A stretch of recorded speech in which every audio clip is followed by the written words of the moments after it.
Have you ever been told, be sure to respect your elders? And sometimes we've wondered why. I know when I was younger, I thought, well, is it because they're fragile or what's the exact reason for that? What it's supposed to be is because as people get older and they go through experiences, hopefully they're wiser.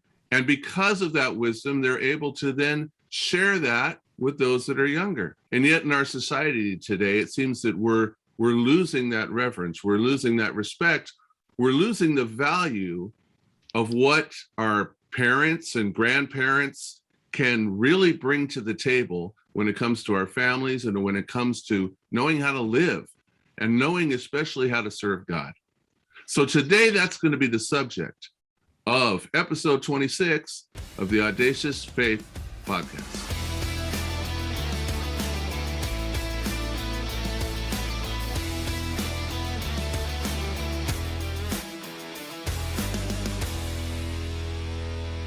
Well, welcome to the podcast, and I am excited today about this subject, and maybe it's because, like many of you out there, I'm getting older myself, have a couple grandchildren myself, and they're very important to me.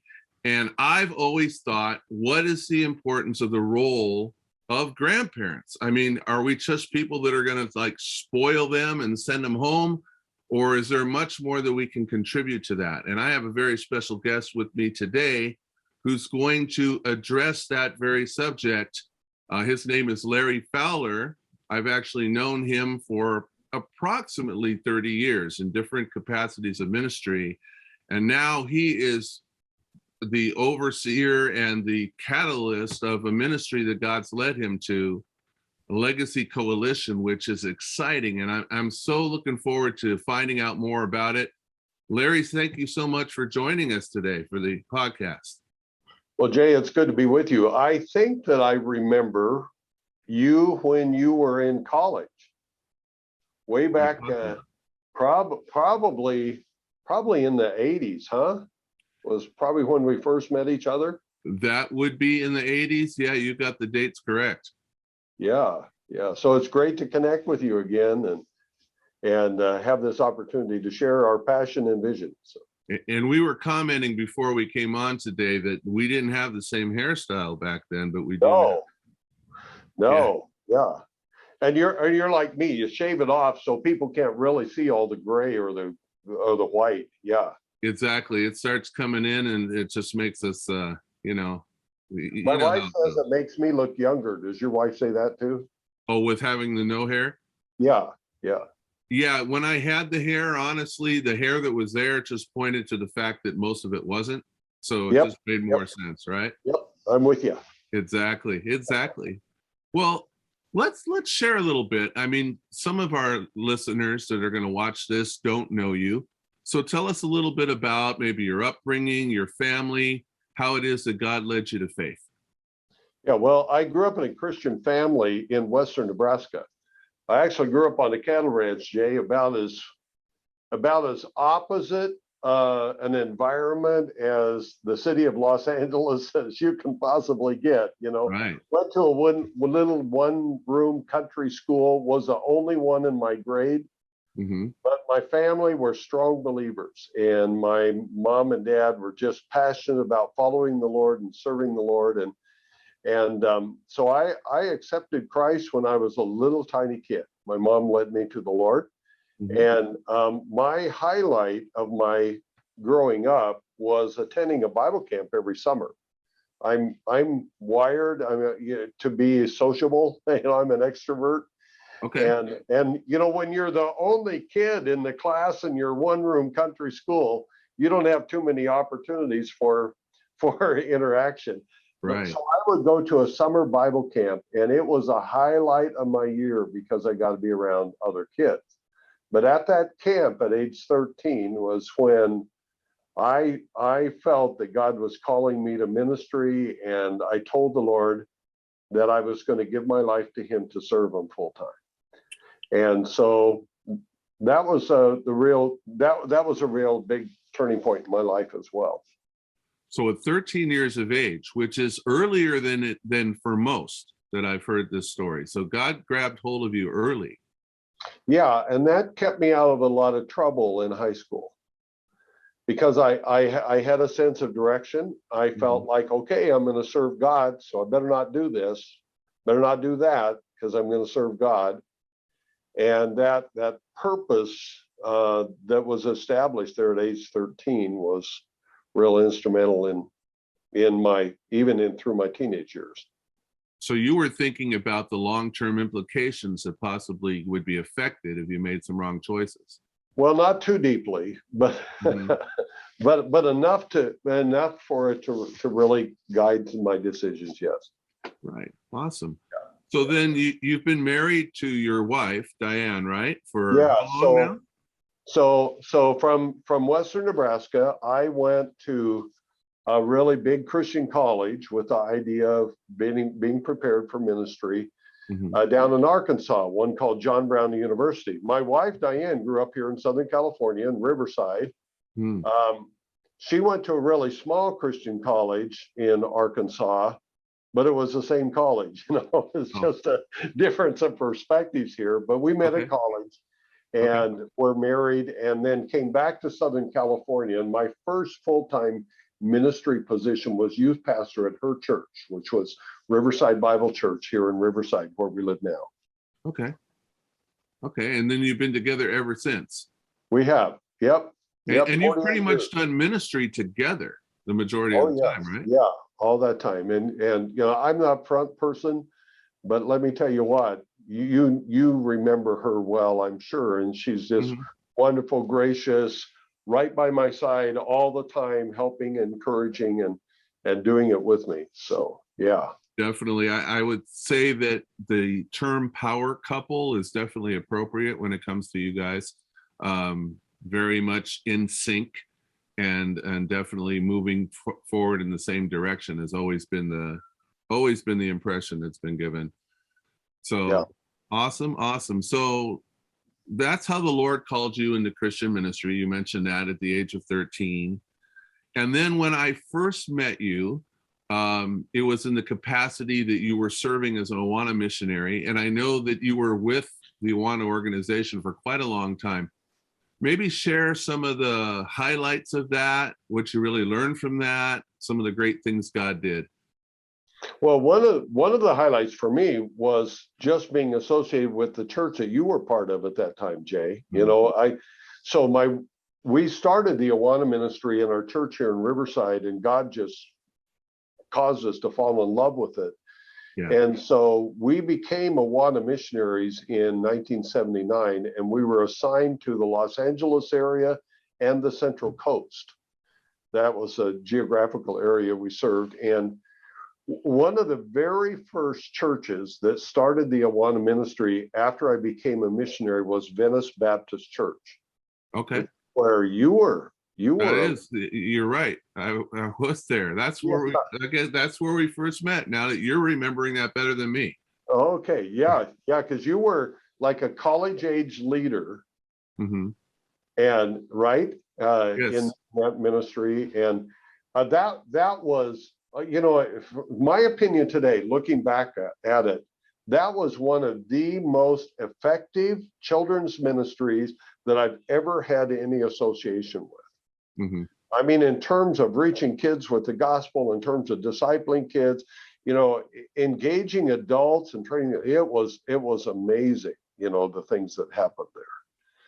You're bringing these memories back to me because, you're right. Actually, now that I think about it, see, I didn't even go to church till I was 16, almost 17.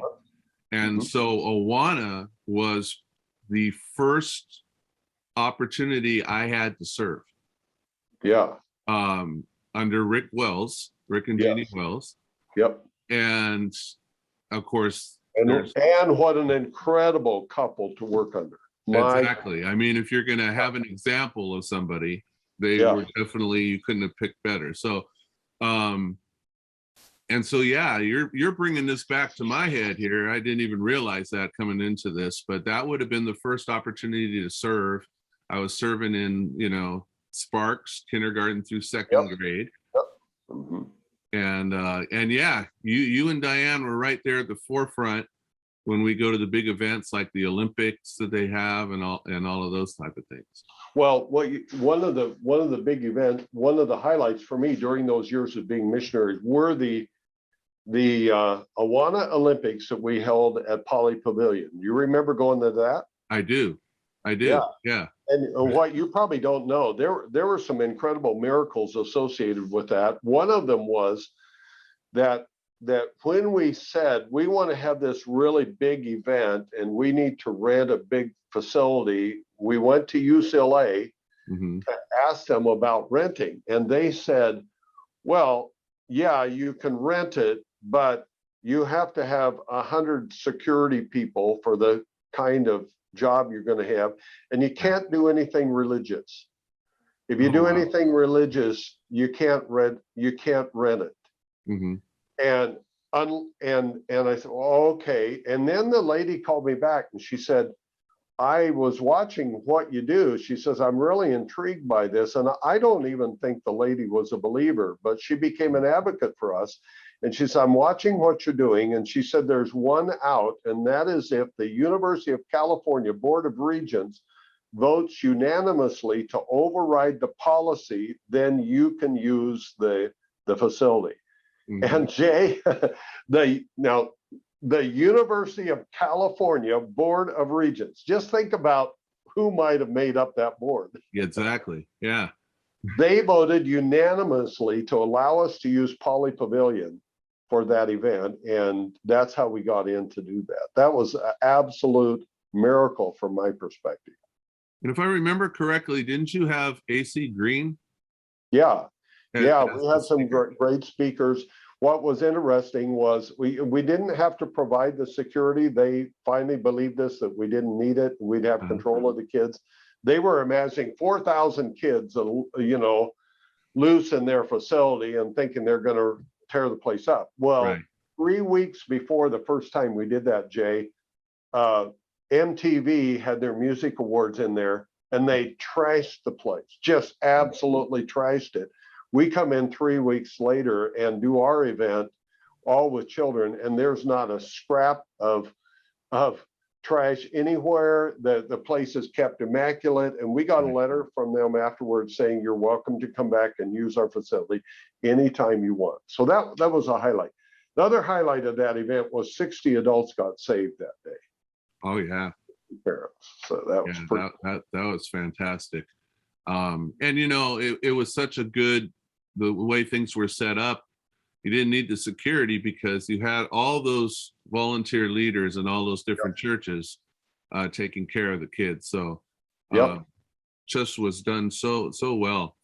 So you were with Awana then in different capacities, right? You moved from the so we were missionaries here in the Los Angeles area until '96, and then the headquarters people asked Diane and I to come on staff, and so we moved back to Chicago, lived there from '96 to 2012, and Diane and I both had responsibilities in different positions. For about 10 years, I was the international director of Awana and traveled a lot internationally, training Awana leaders all around the world. And that was a very, very special time of life for me when my personal vision got expanded to much more of a global vision, and wonderful experiences all around the globe.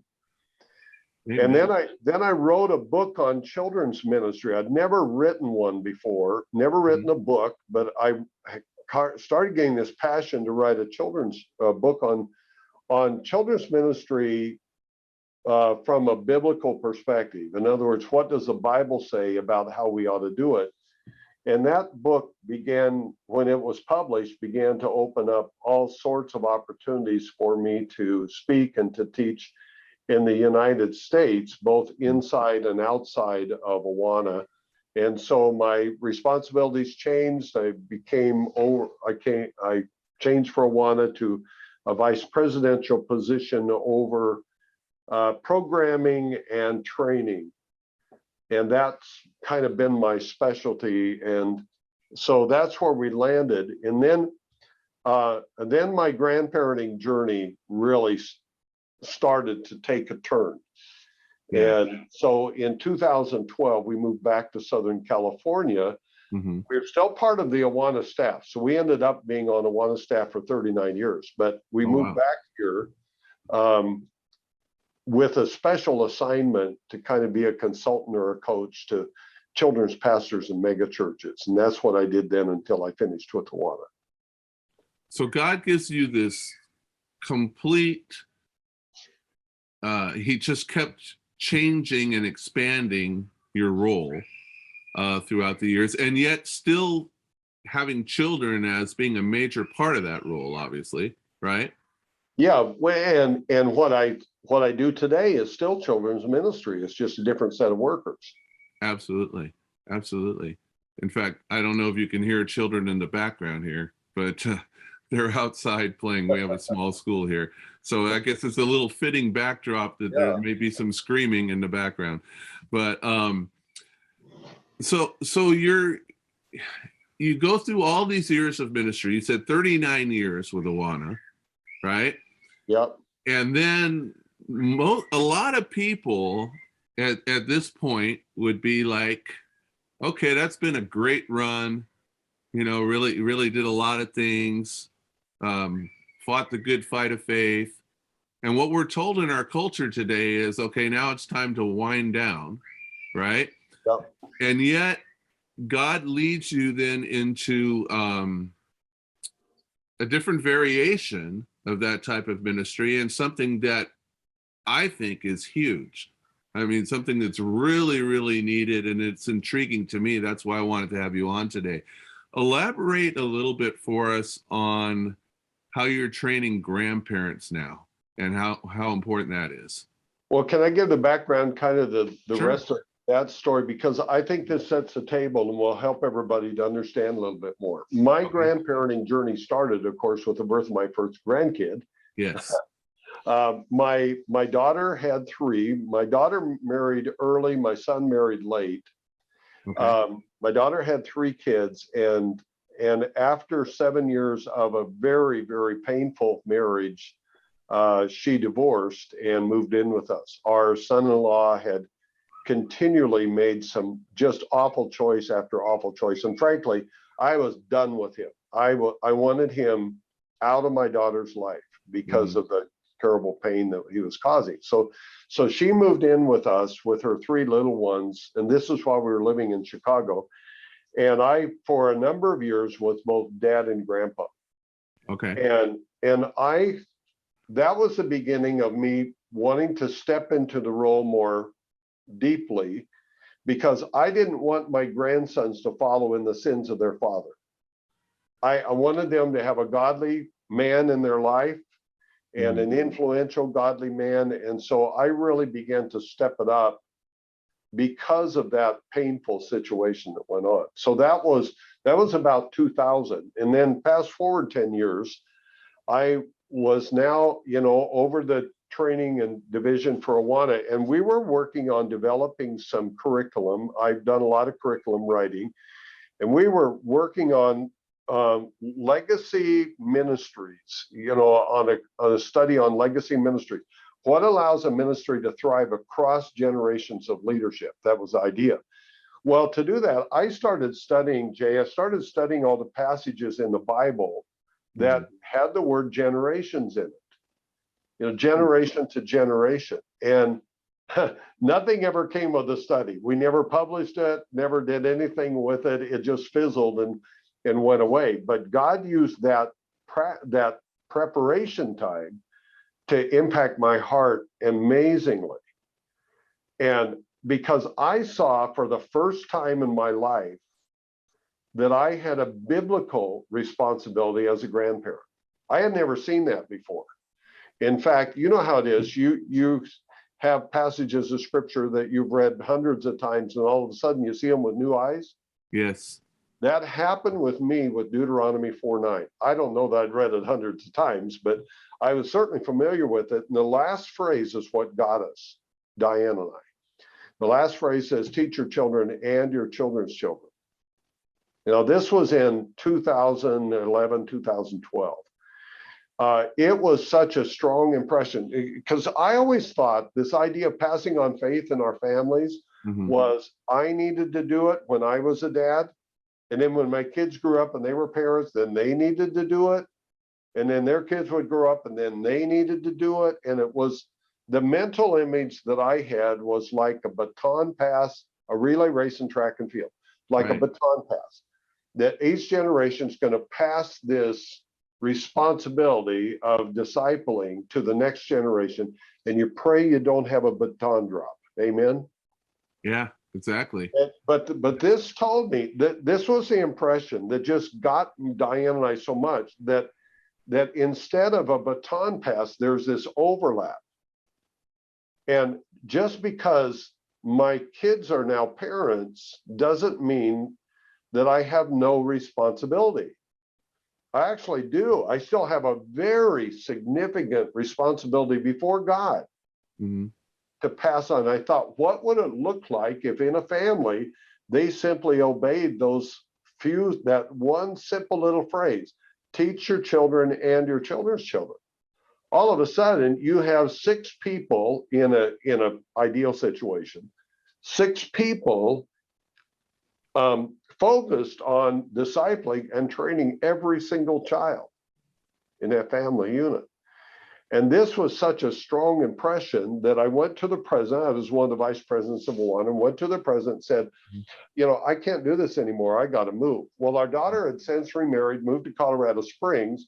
So my son was starting his family out here in Southern California. So we moved back to California because of this incredible revelation of Scripture that we needed to be involved also in the discipling of our grandchildren. So we moved out here as our son was starting his family with no ministry in mind.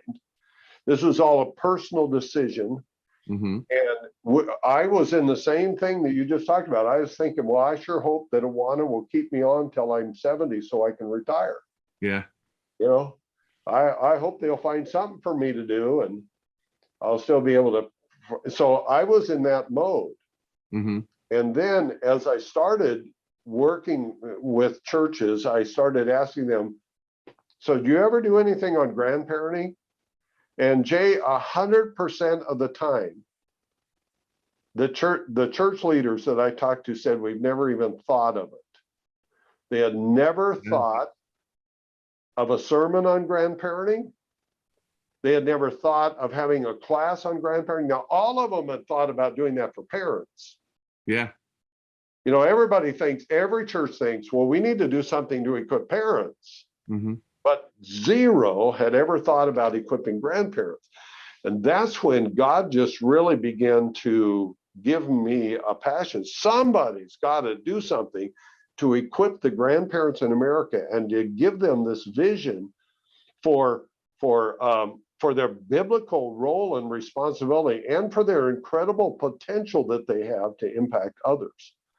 So it really all of this started with a strong belief and vision personally, and then we began to see the need for a ministry. What you're saying, you're mentioning that verse, and I'll have to admit, I've never seen that before. I've never seen that connection until you just brought it up right now. That's pretty powerful. And you're right. You're absolutely right. As far as, most churches are concerned, it's like, oh yeah, there's a grandparents' day once a year. When is that? Oh yeah, we'll at least recognize the grandparents, and that's about it. Yeah. And I think, isn't it true? You've studied this more than me. There's a lot of different cultures other than the American culture where the grandparent is much more important than they've been minimized quite a bit here. And that's a huge mistake. It's a huge mistake. And so I love what you're saying. And I think I see the extreme need for that. And that's probably why God is just blowing up this ministry and just expanding it the way that he is and giving you the passion for that. Well, but I would say that even in those other cultures where the family unit is more intact, the extended family unit, Mm-hmm. The feedback that we're getting is this message is as much relevant to them, because still, I mean, this is true in every one of our phases of American culture, whether it's the Western European phase, the Hispanic phase, the Asian part of our American culture. In all of those cases, excuse me, with the absence of biblical teaching, the only thing that grandparents have to go on to determine, am I being a good grandparent or not, is a cultural standard. Yeah. The cultural standard varies a little bit, but none of them are the biblical standard. So if you're in an Asian family, what's a cultural standard? You take care of the kids so the parents can go work. Mm. You know, if you're in the Western European, the more the white culture, it's the cultural standard is retire and go play, go see your grandkids, help support them, sugar them up, send them home. Right. You know, hopping in. So the cultural standards are different, but none of them reflects what Scripture says, that grandparents are to be involved in the discipleship of their grandkids. And that's something that can go on top of the cultural standard. The cultural standards aren't bad. They're just not enough. I absolutely agree with you so very, very much. So,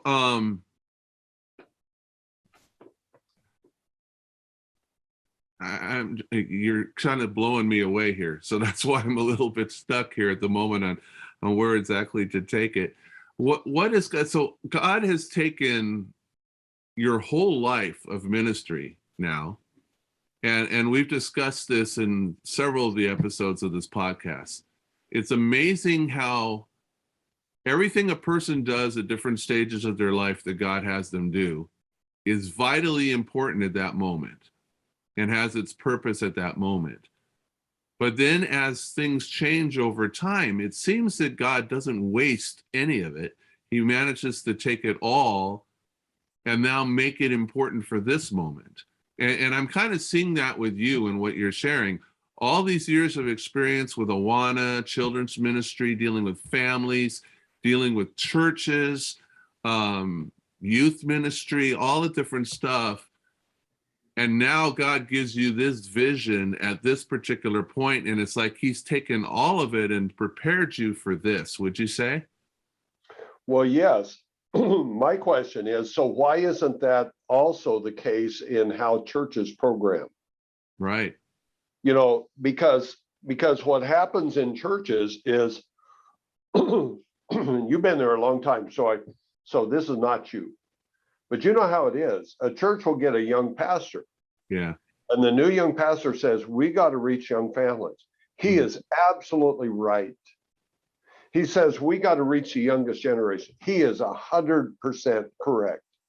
But often, without the vision for grandparenting, we treat the older people according to their age, not according to their relationships or their life experience. Right.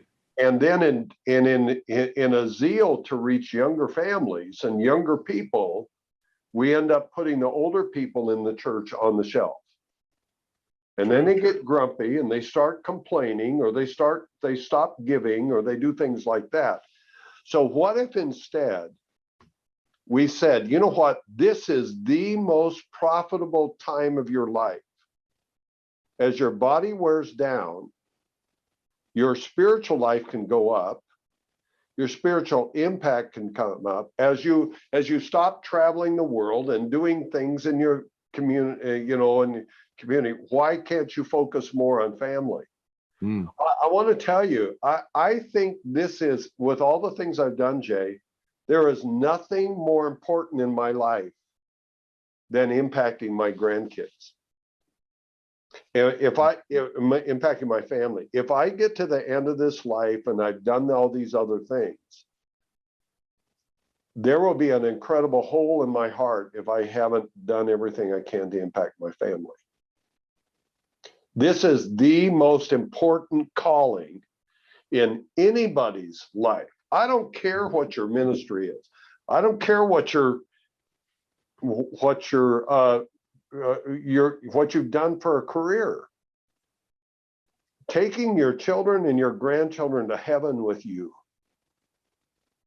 It ought to be the deepest, most passionate desire of everybody's heart. You're absolutely, you know, there's been so many, I'm sure you've seen it through the years. I've seen it too. So many older adults, grandparents who now go to church alone. I mean, their kids aren't there, their grandkids aren't there. They'll invite them to Mother's Day or Father's Day service or something like that, hoping that they'll come. There's a lot of sad grandparents today that have faith and it hasn't passed down. Yeah, go ahead. And some of them feel like there's nothing that we can do. Right. But there is, and that's part of what our ministry wants to do, is we want to give grandparents hope that even if there are some barriers, the barriers of physical distance, barriers of divorce, or the barriers of broken relationships, the barriers of adult kids walking away from the Lord, all of those barriers can be overcome. And we tend to just look at them and think, well, there isn't anything that we can do. Let me tell you a story. This is a profound little short story. I was teaching a seminar in grandparenting, and this grandma came up. She was more elderly. She was probably a great grandma. She appeared to be in her 80s, a little frail. And she came up to me at a break. I had been teaching on this, and she says to me, "Mr. Fowler," she had kind of a frail voice, "I hate the music in my church. It is so loud. I just sit there and I tolerate it until it's time for the sermon.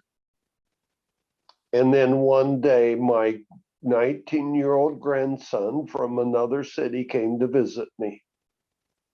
And I asked him to go to church with me, and he agreed. And that Sunday, I found myself sitting in church, desperately hoping he would like the music." And she turned and walked away. Just like that. No commentary, just wanted to tell me the story. But it was profound because her perspective, she was telling me her perspective completely changed because she got a vision for a grandchild. And frankly, the older half of congregations often don't care like they should for the young people in the church or the young people in the community that ought to be coming to church. But you know who they do care about? The grandkids. Yeah. They care deeply about their grandkids, and that will transform how they react to things in the church. That's so true on perspective. I mean, you think, maybe you hear a gospel message and you've been going to church for 30, 40 years, right? And you're thinking, oh, it's always on evangelism. I've heard this a million times. But yeah, if you have a family member or a friend or somebody that you care about that needs that message, that is not saved, it's like, pastor, preach it all day long, right? I mean, exactly. The perspective changes. Yeah. And that desire to have your children and your grandchildren.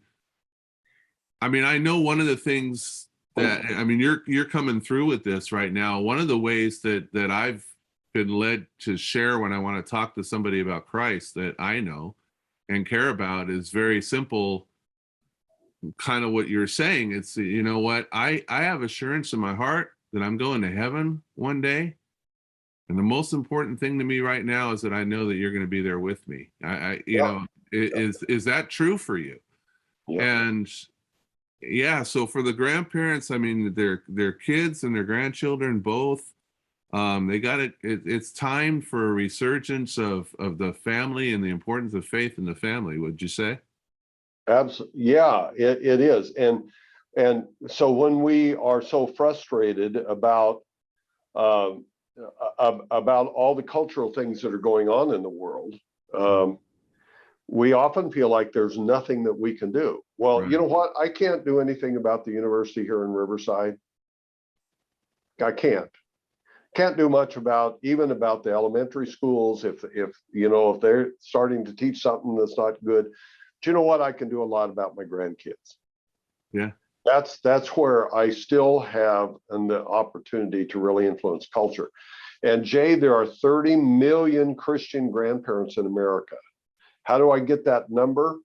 75 million grandparents. And what we know of our age demographic is that about 40% of them would profess to be born again believers. So, 40% times 75 million, somewhere around 30. They average 6 grandchildren each. By the time their kids are done having kids, the average grandparent's going to have 6 grandkids. Now, there's overlap in those numbers, but that means that there's probably 100 million of the youngest Americans that have a Christian grandparent. 100 million. If the grandparents would step up and come behind the parents, alongside the parents, and be those spiritual influencers that they have potential to be, we could turn this nation around. There is an army that is unengaged in the fight, that if they were engaged, we could turn this nation around. And that's kind of our passion and our vision, is to really get grandparents to see their potential, step into the battle. Absolutely love what you're saying. Now let me ask you this aspect of it. This question's coming to my mind right now. There's a lot of parents, grandparent age people out there that maybe they're detached from their family at this point.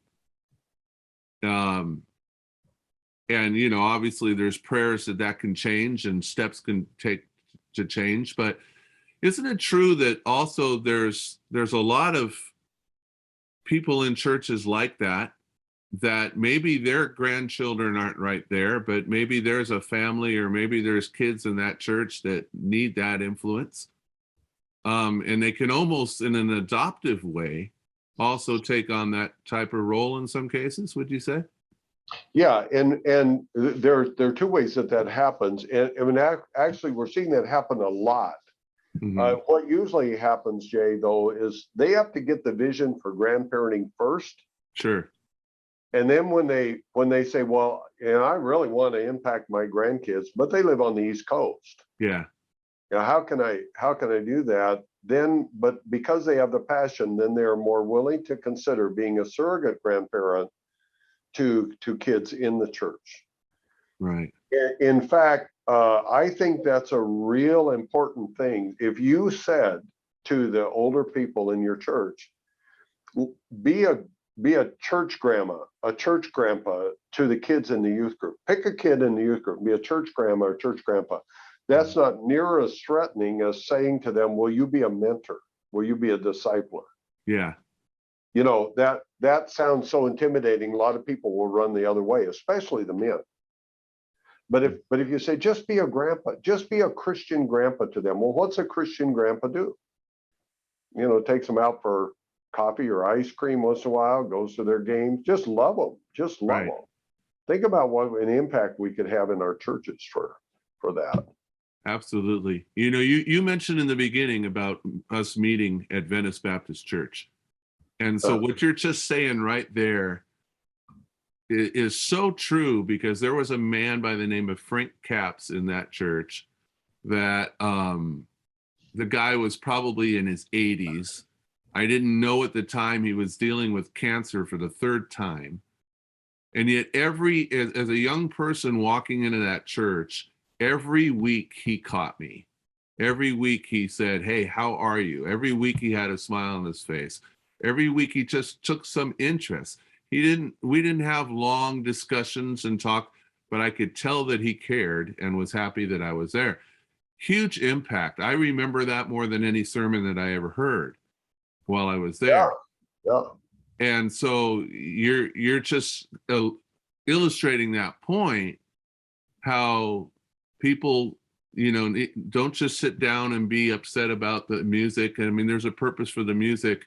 There's such a purpose and an impact that they can have just by a smile, just by a short conversation, just by being involved.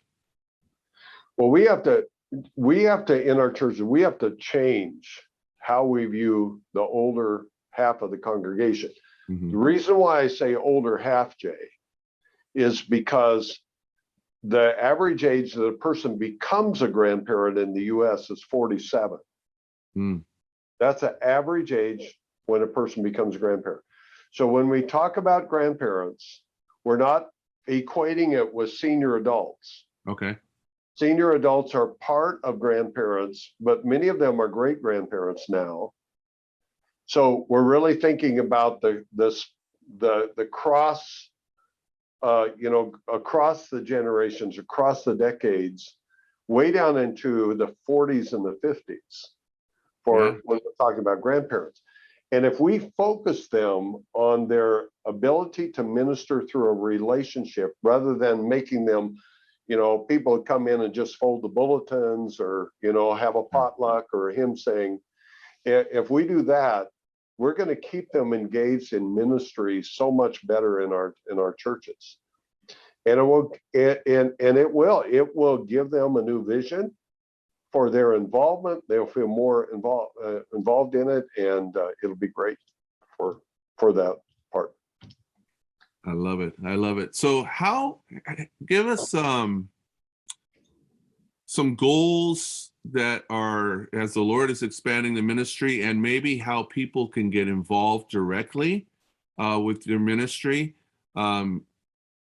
either by doing the things that you're saying and also in a supporting role. What are some ways they can do that? Well, let me talk first of all, just real quickly about what should a Christian grandparent be doing. Okay. Let me talk about that, and then how you might get engaged with Legacy Coalition. So let me address both of those. First of all, as a Christian grandparent, you have two primary responsibilities. The first one comes out of the first two words of Deuteronomy 4:9, and it says, "Watch yourselves." The first responsibility and the most impactful thing any grandparent can do is to continue to grow in godliness. When we get to the end of this life and our bodies are frail and don't work very good, we still ought to be able to say, this is the most godly I've ever been in my whole life. Right. We ought to grow in godliness. And when we do that, the impact on our family, just as you talked about this man that impacted you, you could see in his demeanor and in his face that he cared and that he loved. Right. That's what I'm talking about. You watch yourselves so that your personal testimony has a huge impact on your family without even saying any words. Mm-hmm. The second responsibility of a Christian grandparent is to tell faith stories. That's repeated over and over in Scripture. We are to be storytellers, we're to be storytellers of the good things of God. Mm-hmm. How many Christian grandparents have ever even told their grandkids when they were saved? They don't even know, their grandkids don't often even know that story. When was the time in your life that you really became convinced the Bible is true? What did that? Do you ever see God just, really reveal himself in a special way? So we're to be storytellers, passing on stories. And then the other thing we talk about is a Christian grandparent is to think 4 generations. We are to have a vision for perpetuating faith in our families. So we want to have a vision, not just that our grandkids follow God, but that our grandkids' follow God. Mm-hmm. So those are some of the primary responsibilities, pretty simple to focus on, but very, very significant that a grandparent is to do. You mentioned, you're bringing out so many things here with what you're sharing. I think as a pastor through the years, I've done Fortunately, not more funerals than I have. Okay. But you think about the part where you go to the family and you say, hey, give me some information for the eulogy, right? Yeah. If the faith stories were told correctly, they should have no problem giving you that information. Exactly. But so often they're having to dig and ask all kinds of people. These are the kids. Yeah. And they don't know. Yeah. They don't know those details of how they, I think, they started going to a church at a certain time. They don't know how they were saved. They don't know what was involved. They don't know any of it.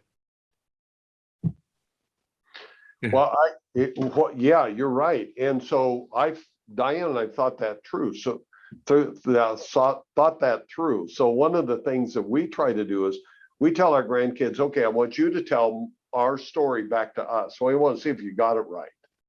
We want to see if you got the details right. So right. We want you to tell your grandkids about your grandparents, and we want the story to be correct. Mm-hmm. So. Absolutely. I mean, that's really important. I mean, as we get older and everything, I mean, obviously all praise, glory, and honor goes to Jesus, but at the same time, we want them to know what Jesus did in our life. Exactly. Yeah. Yeah. So, yeah. Wow. We could talk on this stuff for 2 hours. I know we don't have time to do that, but pretty awesome. Pretty awesome. So you're still completely active in ministry. As you mentioned earlier, you were kind of having that mindset of winding down. God totally changed that around. I see you speeding up at this point, not slowing down. What's some of the vision, just briefly, some of the vision and excitement? What's really firing you up the most now on all this? Well, our ministry started in 2016 with no money and all volunteers. Mm-hmm. And we had 1,000 people that we were able to touch through 2 conferences with our vision for intentional Christian grandparenting. And that's the quote conversion experience we want grandparents to have. We want them to go from being Christian grandparents to being intentional Christian grandparents, which doesn't mean being perfect. It just means having a sense of, well, here's what I'm doing, and I'm going to pursue it. So we had 1,000 people that first year. We've seen that double every year, more than double. We can't count accurately, but we have a good sense of how many people we're reaching, and so that puts us at over 32,000. That's doubling to this point. Wow. That we're doing that. We have every intention of continuing to double every year. We started our first national conference, had 780 people come the first year. Nobody had ever thought of doing a national conference on grandparenting before. So we did the first one in 2016. We just finished our last one, had 5,000 people participate. Jay, we're going for 20,000 next year. And you and the others that might listen to this podcast later, I want to tell you, October 20th to 22nd, 2022 will be our next national conference, and it will be simulcast all across the country, and churches can sign up to be hosts for the simulcast. We want to reach 20,000 through that one event next year. We want to reach 1 million grandparents in 5 years. And we want to reach all 30 million in 10 years. That's our vision. There you go. So you're talking about in-person church events, holding the stream and having in-person and all the different events around the country and globally even? I mean, even globally. Absolutely, even globally. We don't have any number goals for outside the U.S. because that's so vast. We don't know. But within the U.S., those are our passion to be able to engage that. And we're going to make it real affordable for churches and for individuals to attend. We believe that God's bringing some donors our way, that it's going to really help drop the cost a lot. This last time, the cost of attending the conference was $59. We think we can cut that in half because we want to reach grandparents. We're not in this to raise money. We're not in to make money. We're in it to reach grandparents with our message. Wow. Grandparents can join right now. We want to get this in too. Okay, sure. Every Monday night, we have a free webinar event called Grand Monday Nights. And you simply register. We could use the word enroll, because once you sign up, you're in then. Okay. And then every Sunday evening, you get a reminder. You click on a link and you can join the webinar. It's at 5 p.m. Monday here on the West Coast, every Monday, except for when there's holidays. But they can watch the replay. So for last night, for example, we're doing this on a Tuesday. Mm-hmm. Last night was Ken Davis. He's known as a nationally known speaker and comedian. He spoke last night. The replay's already up this morning. People can watch it on our website. And that's a free, easy way to begin to get equipped to be an intentional grandparent. You can do that. And we have a lot of churches now that are using those as a curriculum for classes and small groups and everything else. So that's one. We have a podcast called Legacy Grandparenting that people can listen to. That's another free way to begin to listen and get equipped and to learn. And we have over 300 resources on our webpage too, blogs and articles and videos and books and tools for grandparents to use. And so legacycoalition.com is our website. And that's a hub where you would go for all of those things. I'm definitely going to be visiting that myself today when we're done with this. And I encourage all you listeners out there to definitely get involved. This is a great ministry that's going on, so needed, so important. And I'm excited about it. The more you're talking, I'm seeing the vision, the more excited about it I'm getting here. And here's my question now, the final question. There's people out there that maybe, they're at a point in life, maybe they're in that grandparenting age, maybe they just feel like, as you mentioned, kind of on the shelf at this point, just kind of existing. They don't have that renewed vigor and everything that you've been talking about today. What would you what's your final message to them as far as the fact that, the very fact that they're still on this planet, that God's given them another day of life, that there's something important for them to do, there's divine purpose, conversations for them to have. What would you want them to know? Vigor comes through either through a renewed purpose in life, or it comes through a renewed sense of hope. And some grandparents feel the way that you described because they haven't really thought about the purpose that they can have. Maybe earlier their purpose in life was wrapped up a lot in their career, or maybe it was in serving in the church even, but now maybe they're not doing the same thing. So they feel like that's lost. Well, there is no greater purpose than to impact your grandkids and to have an opportunity to see them follow the Lord. The other part is that a lack of vigor can come because you just feel like you're in a hopeless situation. Mm-hmm. There are probably grandparents that are going to listen to this and think, well, you don't know my adult kids. You don't know what's happened with them. And you feel hopeless because you just think this is never going to change. I wish I had time to spend 3 or 4 hours just telling you of all the stories of grandparents who, as they began to really be intentional in their prayer and intentional in what they're doing, have seen absolute miracles take place in their families. Kids come out of same-sex relationships. Mm-hmm. Kids follow God that were denying faith and now are walking with the Lord again. And I'm talking about adult kids here.